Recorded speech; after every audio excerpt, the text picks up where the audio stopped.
তবে হাতের তালু আর পায়ের তালু সব জায়গায় খোলা রাখা যাবে, কিন্তু চেহারা সব জায়গায় খোলা রাখা যাবে না। মহিলারা যদি কোনো মার্ডার কেসের আসামি হয়, হাকিমের সামনে চেহারা খুলে দাঁড়াতে হবে। যদি কোনো জিনার সাক্ষী, তালাকের সাক্ষী দেয়, মজলিসের মধ্যে চেহারা খুলিয়া সাক্ষী দেওয়া লাগবে।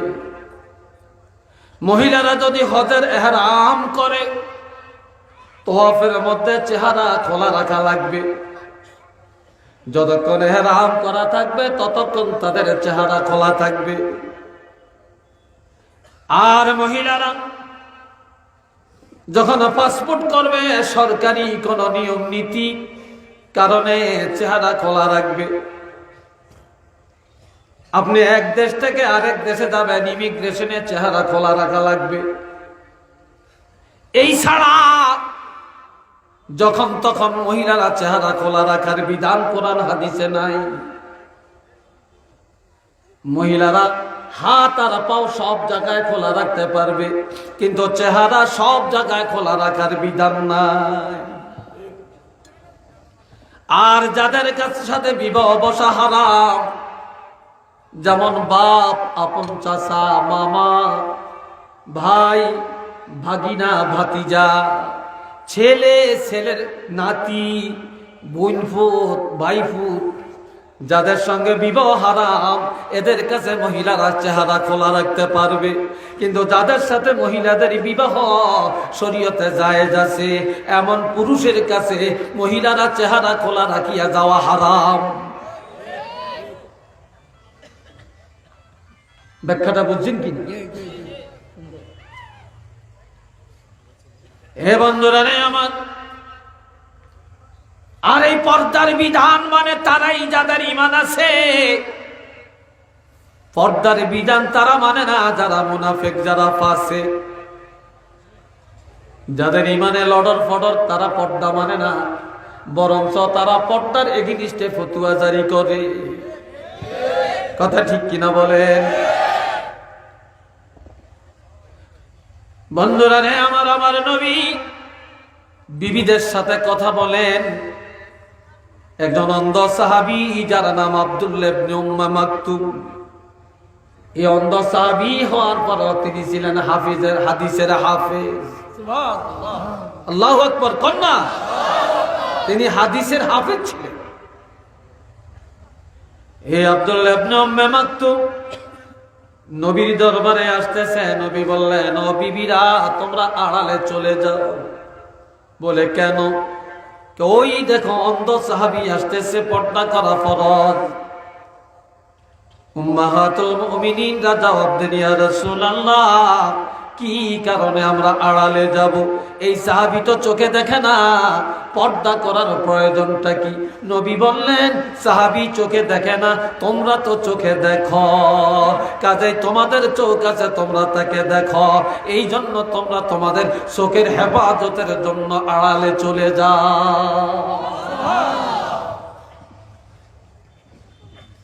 বর্তমান যুগে মহিলারা রাস্তা দিয়ে হাঁটে, সুন্দর করে মাথায় স্কার্ফ লাগায়, মুখের মধ্যে মুখোশ লাগায়, শুধু চোখটা টিম টিম টিম টিম করে, আর সুন্দর একটা গ্লাস লাগাইয়া চলে। আমরা মনে করি মেয়েটা অনেক ভালো, অনেক ভদ্র। এই মহিলা অনেক ভদ্র, হাটে বাজারে চললো বোরকা দিয়া চলে। মহিলারা এইভাবে বোরকা দিয়া চলার কারণে আমাদের পুরুষের পর্দা হয়ে গেছে, কিন্তু নারীদের পর্দা হয় না। কেন হয় না? এবার যুক্তি নেন। আমার আল্লাহ বলেন, কুল্লিল মুমিনিনা ইয়াগুদ্দু মিন আবসারিহিম ওয়া ইয়াহফাযু ফুরুজাহুম। আমার আল্লাহ বলেন, হাবিব, দুনিয়ার ঈমানদারগণের জানাইয়া দেন, তারা যেন তাদের নজরটা হেফাজত করে। ওয়া ইয়াহফাযু ফুরুজাহুম, আর ঈমানদারেরা যেন লজ্জাস্থানে হেফাজত করে। এরপরে কেন কিনা হচ্ছে যালিকা আজকা লাহুম, যালিকা আজকা লাহুম, এটি হলো তাদের জন্য মহাপবিত্রতা। এটা চিল্লিয়া বলেন না সুবহানাল্লাহ। নজর, আমগো দেশে এক হুজুরে ওয়াজ করছে, কয় রাস্তা দিয়ে হাঁটার সময় কোনো মহিলার দিকে যদি নজর পড়ে তাহলে এক নজর দেখা পরে যদি নজরটা সরে আলায় তাহলে এই প্রথম নজরে আল্লাহ মাফ করবো, এরপরে যদি নজর দেয় এটা আল্লাহ মাফ করতো না। বাটপাটটা ফের একটা আছে, ও শূন্য পরের দিন আমল করতে আছে, রাস্তায় দাঁড়িয়ে রয়েছে। যুবতী মেয়ে ওকে কলেজে যাইতে আছে, খুব রূপসী, মেয়ের দিকে এমনি দাঁড়মার মতো ছাইয়া রয়েছে, চোখ আর সরায় না। তার একজনে কয়, এই তুই এইভাবে তাকে আর রয়েছে কেন? কালকে হুজুরে ওয়াজ করছে এক নজর দেওয়া যায়, নজর হরাইয়া দুই নজর দিলে গুনাহ হইব, এই জন্য আমি এক নজর আছে আর রয়েছি, দুই নজর না হয়। সিটিং বাজিয়ে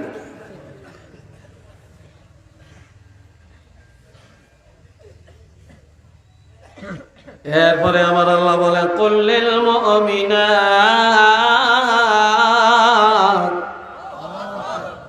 হাবিব দুনিয়ার মুমিনা নারীদেরকে বলে দেন, ইয়াগদুদনা মিন আবসারিহিন, তারা যেন তাদের নজরকে নিম্নগামী করে রাখে, ওয়া ইয়াহফাজনা ফুরুজাহুন, মহিলারা যেন তাদের লজ্জাস্থানে হেফাজত করে, ওয়ালা ইউবদিনা যিনাতাহুন, তারা যেন তাদের সৌন্দর্যের পোশাক, তাদের অলংকার, তাদের জেওয়ার এগুলা যেন বেগানা পুরুষের কাছে প্রকাশ না করে, ইল্লা মা যহারা মিনহা, তবে যতটুকু প্রকাশ করার বিধান শরীয়তে আছে ততটুকুই তারা প্রকাশ করতে পারবে, এর বাহিরে না। এরপরে বলেন, ওয়ালিয়াদরিবনা বিখুমুরিহিন্না আলা জুয়ুবিহিন ওয়ালা ইউবদিনা যিনাতাহুন্না, তারা যেন কোনো অবস্থায় তাদের সৌন্দর্যের পোশাক প্রকাশ না করে, আর তারা যেন তাদের মাথা, তাদের ঘাড়, তাদের সিনা সহ ভারী কাপড়ের ওড়না পেঁচায়া রাখে। এই কারণে মহিলাদের বক্ষদেশটা হলো এই দুনিয়ার সকল মানুষের রিজিকের ভান্ডার। একটু আলহামদুলিল্লাহ বলেন না? আরেকটু জোরে বলেন না? কাজে এটা পরশ্রী কাতর এলাকা, সুতরাং এইটা যেন কোনো বেগানা পুরুষের নজরে নাল পড়ে। কাজেই মহিলারা যেন পাতলা কাপড় ব্যবহার না করে, তারা যেন ভারী কাপড়ের ওড়না মাথা সহ, গা সহ, সিনা সহ, বক্ষদেশ সহ পেঁচায়া রাখে।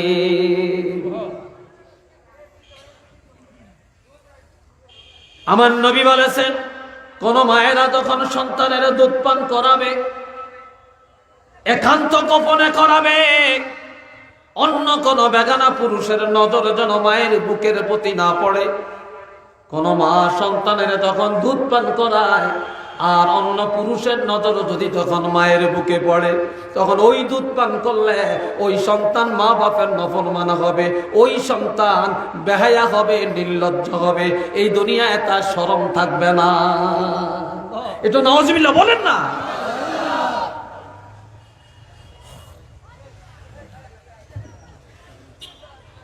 এ বন্ধুরা রে আমার আল্লাহ বলেন, ওয়ালা ইউবদিনা যিনাতাহুন্না, কোন অবস্থায় মহিলারা তাদের সৌন্দর্যের পোশাক প্রকাশ করবে না, তবে করবে কোথায়? ইল্লা লিবুলাতিহিম, মানুষ বা নারীরা তাদের এই সৌন্দর্যের পোশাকগুলো ব্যবহার করবে, প্রকাশ করবে একমাত্র তাদের স্বামীর কাছে। এতো মারহাবা কর না, আলহামদুলিল্লাহ বলেন না? কার কাছে? স্বামীর কাছে। কোন স্বামী যদি ঘরে আসার পরে দেখে বিবিকে সুন্দর চাকচিক্য দেখা যায়, সাজগোজ লাগাইয়া রাখছে, স্বামী দেখা মাত্র বিবি যদি হাঁস দিয়া বলে আসসালামু আলাইকুম, আমার নবী বলেন ওই মহিলার আমলের মধ্যে অর্ধেক জিহাদের সওয়াব দেওয়া হবে। স্বামী ঘরে যাওয়ার পর স্বামী বলার আগে আগে যদি স্বামীর কাপড়টা ধুইয়া দেয়, টুপিটা ধুইয়া দেয়, খানাটা রেডি করে, পানের বাটা গেয়া দেয়, শরবত বানিয়ে দেয়। বলার আগে যদি স্বামীর কাজ না করে, আমার রসুল বলেন এই মহিলার আমলের মধ্যে 8 ভরি সোনা সদকা দেওয়ার সওয়াব আমার আল্লাহ দিয়া দিবে। এটা আল্লাহু আকবার বলেন না ভাই। পর্দা করা সুন্নত না নফল না ফরজ? আরেকটু জোরে বলেন। সবাই বলেন না, জোরে বলেন। ফরজ না নফল? এই ফরজ যেখানে আছে জিনা নাই, এই ফরজ যেখানে আছে শান্তি আছে, এই ফরজ যেখানে আছে রহমত আছে, এই ফরজ যেখানে আছে বরকত আছে, এই ফরজ যেখানে আছে ওই ফরজের কারণে ওই ঘরের সন্তান ওলি আল্লাহ। কথা ঠিক কিনা বলেন? ওই ঘরের সন্তান বুজুর্গ হাফেজে কোরআন, হামেলে কোরআন, কারিউল কোরআন হয়ে গেছে। তারা সমাজের উপকারে, রাষ্ট্রের উপকারে, ঈমান ইসলামের উপকারে আসে। এই জন্য ঈমানদারের 5 নম্বরের কোয়ালিটিরা হলো পর্দার বিধান মানা। ঈমানদারেরা পর্দার বিধান মানে, কিন্তু ফাসিক মুনাফিকেরা মানে না। ঈমানদারের এরপরে ঈমানদারের কোয়ালিটি হলো ওয়াল্লাযীনা হুম লিআমানাতিহিম। এটা 5 নম্বর। কয় নম্বর? আপনারা মনে হয় বিরক্ত বোধ করছেন না? কষ্ট হয় আপনাদের? আমার ভাইয়েরা রে, ঈমানদারেরা আমানত খেয়ানত করে না, তারা আমানত রক্ষা করে। আরেকজনের টাকা মারিয়া খায় না, তারা আইল কাটিয়া নিজের জমিন বড় করে না, অন্যের সম্পদ নিজের সম্পদ মনে করে না, একজনের কথা আরেকজনের কাছে লাগাইয়া ফিতনা লাগায় না। একজনে আপনের কথা আপনার কাছে বলছে, এই কথা সে আমানত রাখছে বললে কারো কাছে বলা যাবে না, কিন্তু দেখা গেছে আমরা এত পাতলা মানুষ, মাশাআল্লাহ একটু পরেই কথাটা আউট করিয়া পুরাটা টিলা গায়ের মধ্যে আগুন লাগিয়ে দিছে। কি বলেন, আছে না? কি বলেন, আছে না? এই আমানত খেয়ানত করছে। কত মানুষ লন্ডনে নিবে 10 লাখ টাকা, পরে লন্ডনেরও খবর নাই, আদম বেয়ারি কই কোন দেশ আছে খবরই নেই। কথা ঠিক কিনা? সৌদি আরব নিবে, ভিসা দিবে, টাকা নিয়ে গেছে, দেখা গেছে জাল ভিসা। এরকম আছে কিনা বলেন? এটা কি মুসলমানের আদর্শ? আমার প্রাণের ভাইয়েরা, এইভাবে সমিতির টাকা মারিয়া 2 জনে বড় লোক হয়, হাজার হাজার মানুষের টাকা মাথায় বাড়ি দেয়। বর্তমানে সমিতি করিয়া অনেক সমিতি ধ্বংস হয়ে গেছে একমাত্র আমানতের খেয়ানতের কারণে। ঠিক কিনা বলেন? বন্ধুরা রে আমার, অনেক সংগঠন ধ্বংস হয়ে গেছে আমানতদারি না থাকার কারণে।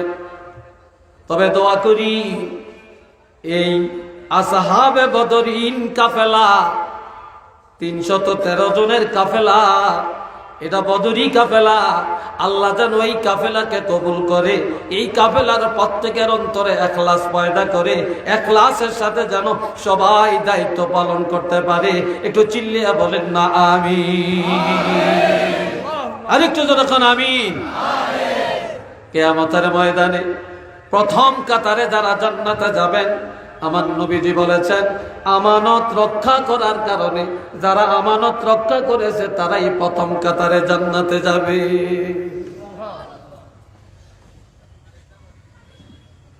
আল্লাহ, এ বন্ধুরা রে আমার, কাউকে যদি গার্জিয়ান বানায় পরিবারে, হেতে চায় সবকিছু হেতে দখল করিয়া লইয়া দিতে, আরেক ভাইয়ের ভাগ দিত না, এমন আছে কিনা? এটা আমানতদারি নয়। লা ঈমান লিমান লা আমানাত লাহু, যার আমানত আছে তার ঈমান আছে, আমানতদারি নাই তার ঈমানের পুষ্টিও তার কাছে নেই। আর আমার নবী ছিলেন শ্রেষ্ঠ আমানতদার। তো সুবহানাল্লাহ বলেন না? আমাদের নবী ছিলেন শ্রেষ্ঠ আমানতদার। একজন প্রতিষ্ঠান প্রধান যদি ইচ্ছা করে, পাবলিক প্রতিষ্ঠানের কথা আমি বলি না, আমাদের সরকারি মাদ্রাসার কথা বলি, যেমন আমি একটা ফাজিল মাদ্রাসার দায়িত্বে, কোন প্রিন্সিপাল যদি, কোন অধ্যক্ষ যদি চায় বছরে কমপক্ষে 4 হতে 5 লাখ টাকা আত্মসাৎ করবে, সম্ভব? কি কথা ঠিক কিনা? এটা সম্ভব। তবে আপনি কার হক মানলেন, জররা জররা হিসাব দেওয়া লাগবে। অনেক প্রতিষ্ঠানে টাকা প্রতিষ্ঠান প্রধানে মারিয়া খায়, এরকম আছে কিনা বলেন? কিন্তু আমার ভাইরা, এটা আমানতের খেয়ানত। এই আমানতের খেয়ানতের কারণে প্রথম কাতারে জাহান্নামী। আর এটা পরের হক, এটা আপনি সারা জীবন তওবা করলেও আর 40 বার হজ করলেও আমার আল্লাহ ক্ষমা করবে না। আপনি পরের হক মারিয়া গেল, প্রতি বছর উমরা যাইবেন আর হজে যাইবেন, আল্লাহ পাক বলে তোর কপালে জাড়ুর বাড়ি আছে। এটা নাউজুবিল্লাহ বলেন না? 6 নম্বরে 5 নম্বরে আমানত। আমরা আমানতদার হব না খেয়ানতদার হব বলেন? আমানত রক্ষা করতে রাজি আছেন? আরো জোরে বলেন না রাজি আছেন? আমার নবী একটা সংগঠন করেছিলেন যার নাম ছিল হিলফুল ফজল। ওই সংগঠনের কেশিয়ার ছিলেন আমার নবী। আলহামদুলিল্লাহ কোন না? অর্থ কার কাছে থাকতো? নবীর কাছে। নবী কোনদিন কেউ বলতে পারবে 1 টাকা আত্মসাৎ করছে?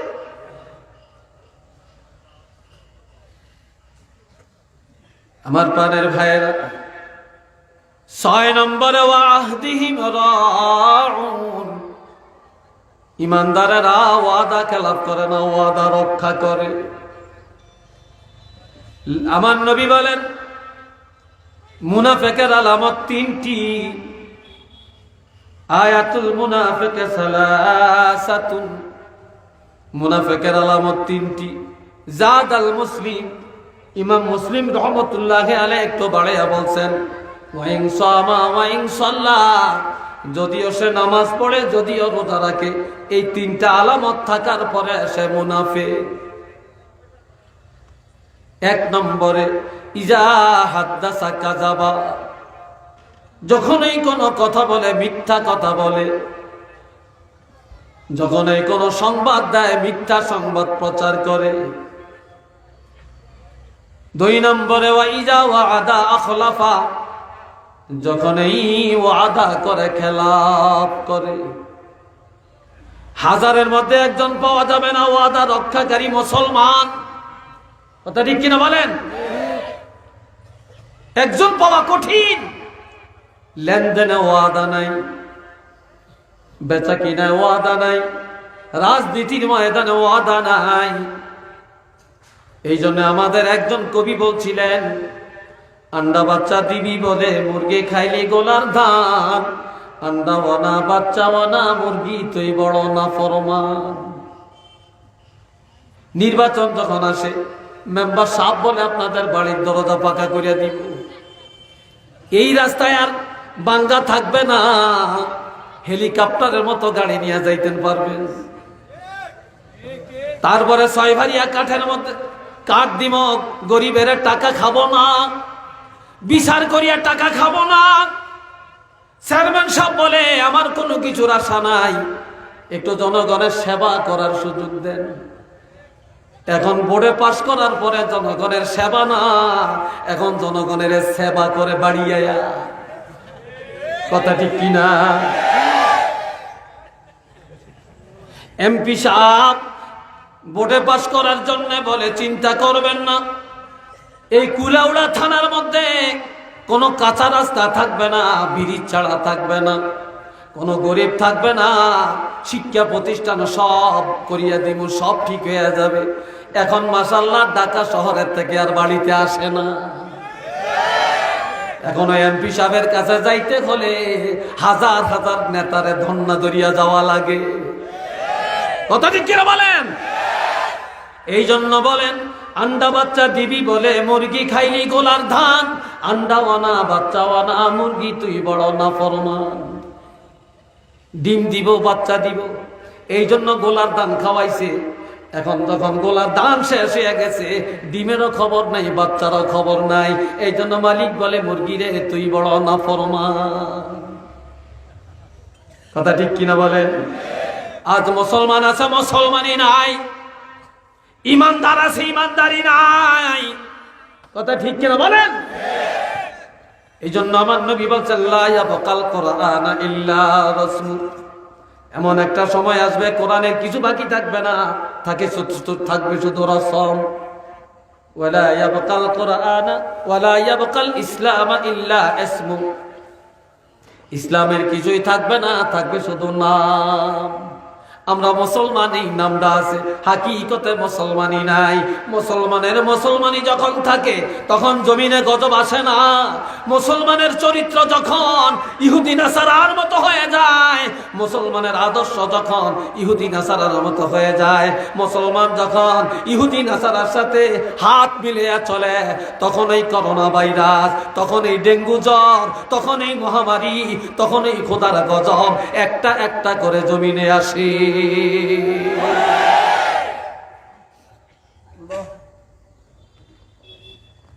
কষ্ট পাইতেছেন না? খুব বিরক্ত বোধ করতেছেন মনে হয়। আল্লাহ চাইেন আমার আবার গাল মন্দ করেন না। আর করলো আমার করার কিছু নাই। আপনাকে এলাকায় জীবনে আয় যাচ্ছি, হয়তো জীবনে আর আসবো না, এই তো কথা না। এর বেশি তার আমার সাথে দুশ্মনী করার অধিকার আপনাদের নাই, আছে নাকি? তো এই জন্য কোরআন হাদিসের হক কথা আমি বলবো না কেন? সবাই মহব্বতে পড়েন সাল্লাল্লাহ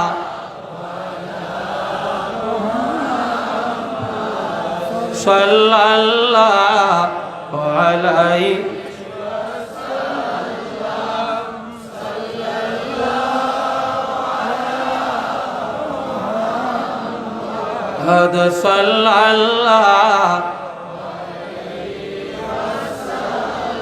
সবাই একবার উচ্চ আওয়াজে বলেন আলহামদুলিল্লাহ। এরপরে 7 নম্বরের কোয়ালিটি এই শেষ। ওয়াল্লাযীনা হুম আলা সালাওয়াতিহিম ইউহাফিজুন। ইমানদারেরা তাদের নামাজকে হেফাজত করে। ফজরের টাইমে ফজর, জোহরের টাইমে জোহর, আসরের টাইমে আসর, মাগরিবের টাইমে মাগরিব, এশার টাইমে এশার নামাজ আদায় করে। নবীর উম্মতের এত ইজ্জত, ঘুম গেলেও তাহাজ্জুদের সওয়াব পাওয়া যায়। আমার নবী বলছেন, যে ব্যক্তি এশার নামাজ আদায় করে ঘুমাইয়া গেল, আবার ফজরের নামাজের মধ্যে দাঁড়াইয়া গেল, সারা রাত ঘুম যাওয়ার পরেও তাহাজ্জুদের সওয়াব পাইয়া গেল। আল্লাহু আকবার বলেন না?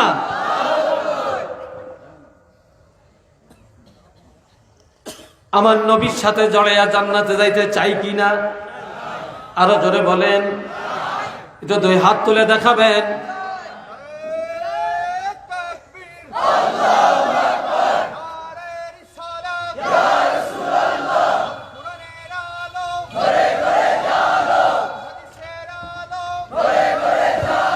আলহামদুলিল্লাহ, হাত নামান। একদিন নবীজি ফজরের নামাজের সময় ঘুমের মধ্যে, বলেন কোথায়? হযরত বেলাল আজান দিছে। সাহাবায়ে কেরাম নবীর পিছনে নামাজ আদায় করার জন্য দৌড়ে গেছে। এমন কি ফজরের নামাজ আদায় করার জন্য অনেক সাহাবীরা হাতে আর পায়ের মধ্যে পাথরের সাথে বেঁধে রাখছে, টান খাইলেই যেন ঘুম ভেঙে যায়, দৌড়ে মসজিদে যেতে পারে। সাহাবীরা মসজিদে গেলেন, নবী আসে না। হযরত ওমরকে বলে, যাও নবীর একটু ডেকে আনো। ওমর বলে, আমি পারবো না। আবু বকর, তুমি যাও। বলে, আমিও পারবো না। কয় কেন? কয় কোন ভাষা দিয়া ডাকবো আমি জানি না। আল্লাহ বলছেন, ইয়া আইয়ুহাল্লাযীনা আমানু লা তারফাউ আসওয়াতাকুম ফাওকা সাওতিন নবী। ও ইমানদারেরা, নবীর আওয়াজ এসে আওয়াজ বড় করো না, এটা তো আল্লাহ হুঁশিয়ার করে দিয়েছেন। আর এই আয়াত নাযিল করেছেন আল্লাহ হযরত আবু বকর আর হযরত ওমরের শানে। কাহিনী এক বয়ের মধ্যে আসি, আজকে আবার নবীরে কিভাবে ডাকবো চিন্তায় আসি, এটা আমি পারবো না। বেলাল রে যাও, তুমি না আজান দিয়া মানুষের ঘুম থেকে জাগাও, তুমি নবীরে জাগে আনো। হযরত বেলাল হুজরার পাশে গেলেন, বুঝতে পারলেন নবী এখনো ঘুমায়, কেননা ঘুম তো আল্লাহর দেওয়া একটা নেয়ামত। আল্লাহ বলেন ওয়াজআলনা নাওমাকুম সুবাতা, আল্লাহু আকবার। আমি ঘুম দিছি মানুষের আরামের জন্য। কিসের জন্য? وَجَعَلْنَا اللَّيْلَ لِبَاسًا اللَّهُ أَكْبَرُ وَجَعَلْنَا النَّهَارَ مَعَاشًا। আর আরামে ঘুম যাওয়ার জন্য রাত্রের অন্ধকারটাকে ঘুমের লেবাস বানাইছি, আর জীবিকা নির্বাহের জন্য দিনের আলো দান করছি। সুবহানাল্লাহ, এগুলো আল্লাহর নিয়ামত। এটা আলহামদুলিল্লাহ বলেন না? তা বেলাল গেছে, নবী বুঝতে পারছে নবী ঘুম চাইতেছে, কিভাবে ডাকবে চিন্তা করতে করতে করতে করতে হঠাৎ হযরত বেলালের জবান দিয়ে এসে গেল আসসালাতু খায়রুম মিনান নাওম।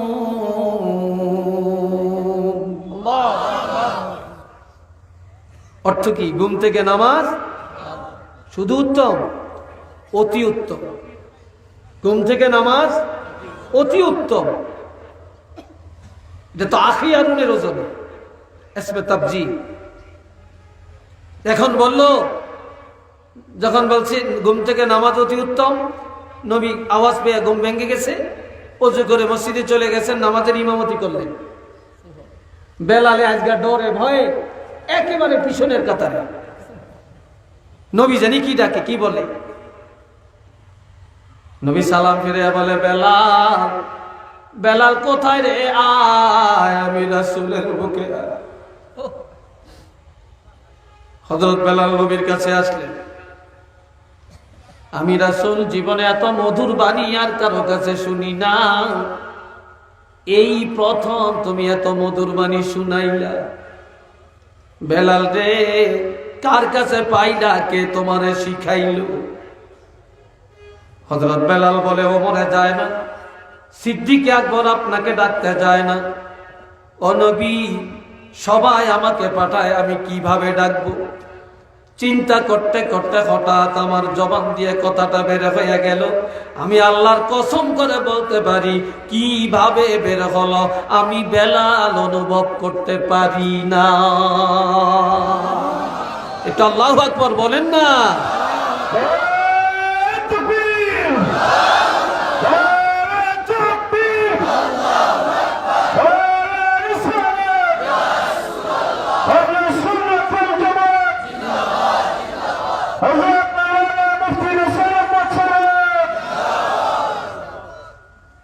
আমার ভাইয়েরা, এরপরে আসেন আমার নবীজি বেলালকে জড়ায় নাকে মুখে চুমা খায়।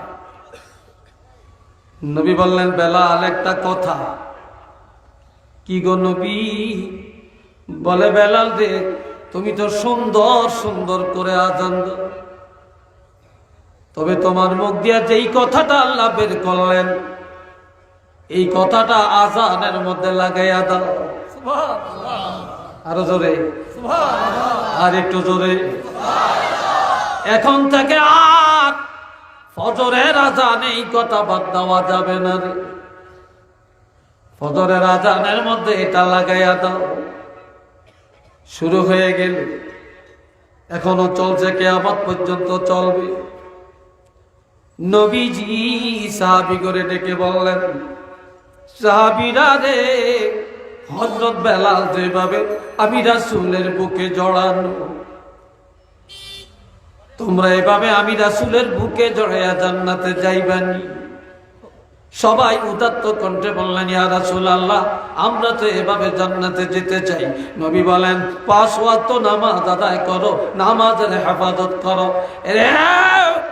জানিয়ে আলাও, 1 নম্বরে আল্লাহকে ভয় করে নামাজ পড়ো, 2 নম্বরে জবানের হেফাজত করো, 3 নম্বরে হিসাব করে যাকাত আদায় করো, 4 নম্বরে লজ্জাস্থানের হেফাজত করো, পর্দার বিধানগুলি মেনে চলো। এরপরে 5 নম্বরে আমানত রক্ষা করো, 6 নম্বরে ওয়াদা রক্ষা করো, 7 নম্বরে টাইম টু টাইম ওয়াক্ত মতো 5 ওয়াক্ত নামাজের হেফাজত করো। আর ফজরের আজান শোনার পরে ঘুম থেকে জাগিয়া ফজরের নামাজের মধ্যে দাঁড়াইয়া যাও। আমি রাসূল ঘোষণা করলাম, এই গুণগুলি যাদের মধ্যে পাওয়া যাবে, যেই ঈমানদার অর্জন করবে আর ফজরের আজান শোনার পরে নামাজের মধ্যে দাঁড়াইয়া যাবে, আমার ওই উম্মতগুলা নারী হোক আর পুরুষ হোক, ধনী হোক আর গরিব হোক, কিয়ামতের ময়দানে আমি রাসূলের বুকে জড়াইয়া জান্নাতে যাবে।